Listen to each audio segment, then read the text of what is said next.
Good day everyone! Today, gusto kitang kausapin, lalo na kung may dinadala kang mabigat. Maybe stress, fear, worries about your future, family, finances, o kahit yung mga silent battles na ikaw lang ang nakakaalam.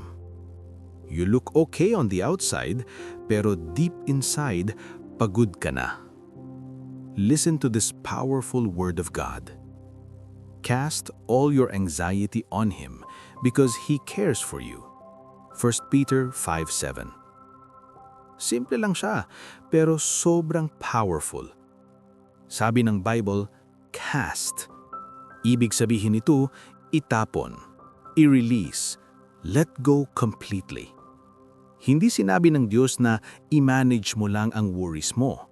Hindi niya sinabi na dalhin mo ng mas maingat. Ang sabi niya, bitawan mo. Fully, totally, walang hawak-hawak pa.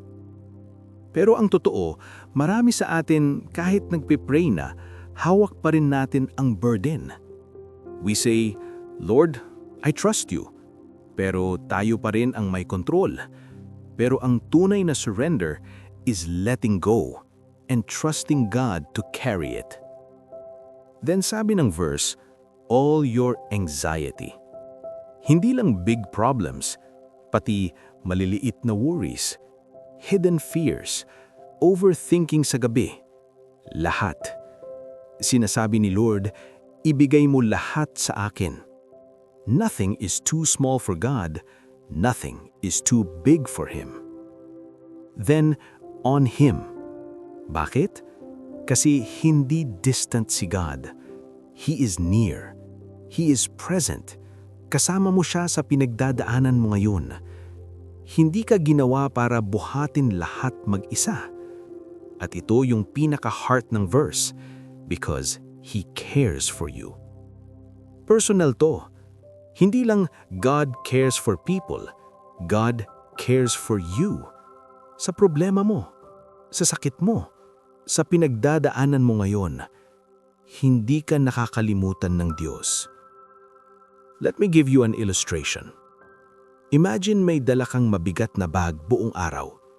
Pagod ka na, masakit na ang balikat mo. Then may lumapit sa iyo na mas malakas kaysa sa iyo at sinabi, bigay mo sa akin, ako na ang magdadala. Pero sumagot ka, okay lang, sanay na ako na lang. Parang ang weird, di ba? Pero ganun tayo minsan kay Lord. Inaalok niya na buhatin ng ating burdens, pero ayaw pa rin nating bitawan. So, how do we cast our cares on God? First, pray honestly. Huwag kang magpanggap. Sabihin mo kay Lord kung ano talaga nararamdaman mo. Lord, natatakot ako. Lord, pagod na ako. Lord, hindi ko na kaya.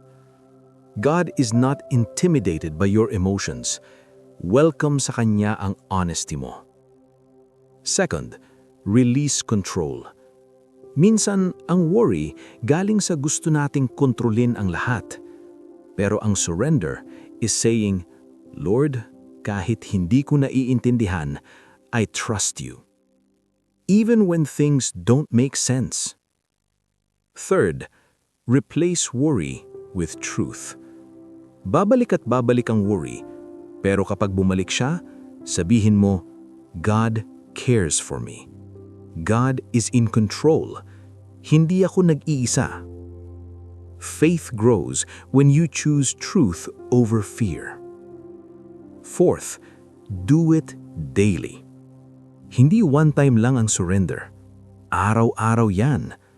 Minsan, same problem, ibibigay mo ulit kay Lord. At okay lang yun. Hindi napapagod ang Diyos sa iyo. Right now, isipin mo. Ano yung dinadala mo? Future? Family? Pera? Health? Ano man yan, God is inviting you right now. Ibigay mo na sa akin. Hindi bukas, hindi next week, kundi ngayon. Hindi mo na kailangang buhatin pa. Let's pray. Heavenly Father, salamat po dahil pinaalala ninyo sa amin na you truly care for us. Ngayon po, dinadala namin sa inyo lahat.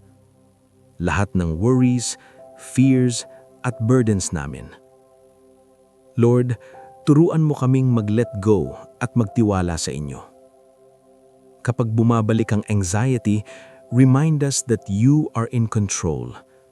Fill our hearts with your peace. Today, we choose to cast all our cares on you because naniniwala kami na nag-care ka sa amin. In Jesus' name, Amen. Kung nakarelate ka sa devotional na ito, huwag mo itong sarilinin. Please like this video, share mo sa someone na nangangailangan nito, at mag-subscribe ka sa channel for more faith-filled devotionals. And always remember, hindi mo na kailangang buhatin lahat.